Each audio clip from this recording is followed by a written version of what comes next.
Okay, since last time I've trimmed down the plugs that we put in the back of the headstock and now fitted the tuners, and they all look absolutely splendid. So logically the next step on this is to actually start the finishing process, but I'm not going to do that right now. Instead I'm going to drop back onto the body and just make sure that everything we've got to go onto the guitar is actually going to fit before we start doing anything that can't be undone. Now, I was informed in the comments by regular contributor Pete that not only are these Affinity Squire bodies thinner than a standard Stratocaster, but they're also smaller as well, and that can affect how well components fit. I'm not sure of that, so I'm just going to try it against the template that I've got, and it seems to be roughly the same size. So I don't know, unless of course this template was actually made off a Squire body. Don't know, can't see that being the case, but there you go.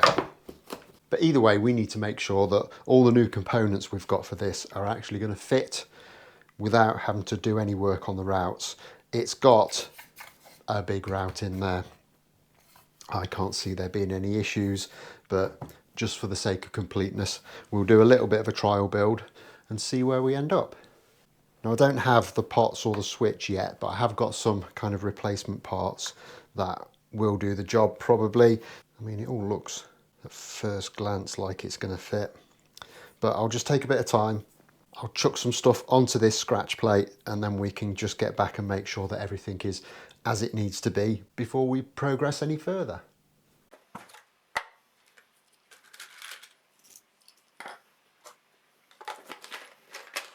Okay, so I've got a nice assortment of every type of the wrong pot there, but I've got the switch in, I've got the pickups in, and everything kind of fits as it should. Most of the holes for the pick guard screws are in roughly the right position. There are more screws on this pick guard than there were on the old one, but some of them are just ever so slightly out of place. So I'm just going to plug them all. I'll use some matchsticks and then we can re-drill them knowing that they're in exactly the right position for us. So a really solid start there. Everything fits as it should do. The neck fits fine into the pick guard as well, which is great. So we'll get all this off again, break out the glue and just plug those holes up like I said. Now, one or two people are mentioning in the comments that it would be an idea to leave this sunburst on underneath the red that we're going to put on, so that when we relic it we get the sunburst peeping through. That was often a thing with old Fender guitars. They would run them through the production line, do a bad job of the sunburst and then kind of put them back onto the line to be redone in a solid colour. So quite often on really old Fenders, once that paint starts to break down on the top surface, you'll see a sunburst finish underneath it. This is something we discussed when we were kind of speccing this project out, and we decided that that wasn't the way we want to go. So once I've got those holes plugged up, the next step in this is to get all of this thick polyester lacquer cleared off. I'm hoping with a little bit of heat that will be quite an easy thing to do, but we all know what hope did.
Okay, so there's all those holes plugged and trimmed down. I didn't do the ones for the output jack because we're reusing the same output jack, so we know that that fits, and I didn't do the ones for the bridge for the exact same reason. When I've been looking at this since I took the neck out first, I'd noticed that there was a little shim in the neck pocket, and I assumed it was some kind of high-tech fancy piece of shimmery that they used in the factory just to get the neck to fit a little bit better. Having looked a little bit closer at it, it's a little piece of strapping, so the kind of plastic banding that you would get around a package. So it's not in any way high-tech. I don't know whether that was put in at the factory or not. There's nothing to suggest that it wasn't. So yeah, I'm not sure if we'll be putting that back in or not. But if it works, it ain't stupid.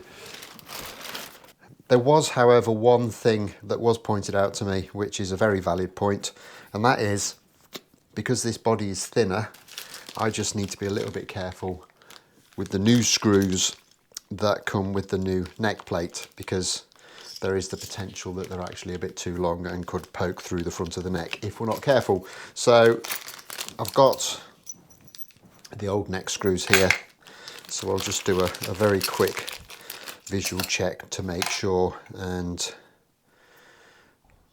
they're exactly the same length. So that's all good. I mean, it was never a big problem because there's absolutely nothing wrong with the old screws that a little bit of chrome polish wouldn't have sorted out. But it's not a problem, and we can use the nice new shiny ones. So with all that ascertained, we can now crack on and get this old finish off. Now, I have stripped down guitars with poly finishes in the past, and it's generally, it hasn't been that much of a problem. This stuff is actually kind of scraping off fairly easily, but what I want to do is just get some heat on it and see if that makes the job any easier, because I don't see the point in working any harder than you absolutely have to. So I've got myself a nice scraper. I'm going to clean this up though, because I don't want to do any damage that I don't need to.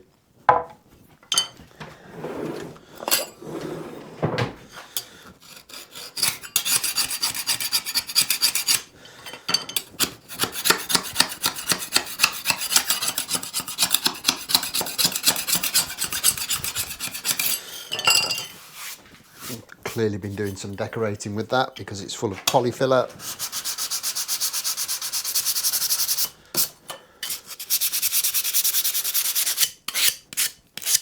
So we'll just give that a sand off.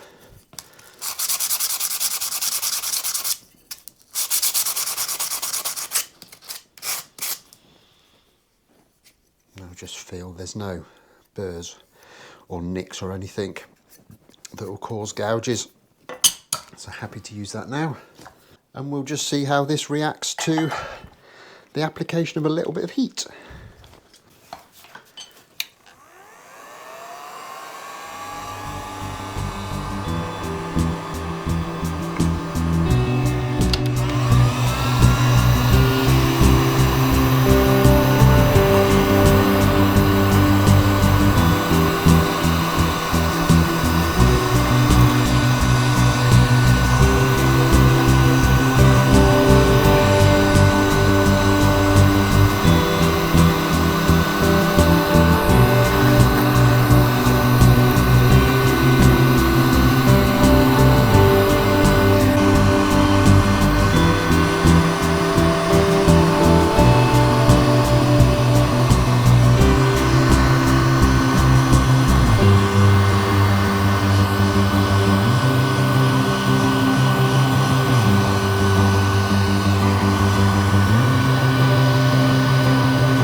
bit of a mess, but it's coming off okay, and it's not kind of like scorching the wood or anything. So I think we'll carry on with that. And we might have to give it a quick sand over after, just to get this dark a bit. It isn't really coming off where the dark element of the sunburst is, but with a quick sand we're able to get it back. And so I'll crack on with this, take it nice and slow. I don't want to really get it too hot if I don't have to, and we'll see where we go from there.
Okay, and there's the body all sanded down, and that is 2 hours of my life I am not going to get back, but we're good to go. It's all come off quite nicely actually. If I was going to be doing anything but a solid colour finish on this, I would sand it down further just to get rid of these kind of dark patches on it. But it's all going to get covered up, or most of it's going to get covered up anyway. Obviously there are going to be some patches where we're going to rub through to give it that relic appearance. It still needs some finer sanding. We need to kind of make sure all of these radii on the body are all nicely smoothed out again. There is the possibility that I've put a few flat spots in with the DA, so we'll just make sure that they're all smoothed out and sanded nicely. But other than that, that's the bulk of the prep work done. I'm going to leave all the finish inside this cavity. It's going to get undercoated, it's going to get sprayed, and then I'll be putting a couple of thick layers of shielding paint into there anyway, so I really can't see the point in taking what would be a long time to get all of this stuff out of these quite intricate recesses just to then cover it up again with a load of stuff and not be able to tell any difference. So that's pretty much the prep work done for the time being. So this is as good a point as any to leave this one. So as always, don't forget to hit that like button if you've enjoyed this, subscribe if you haven't already done so, and I'll look forward to seeing you next time. Thanks a lot for watching. Bye bye.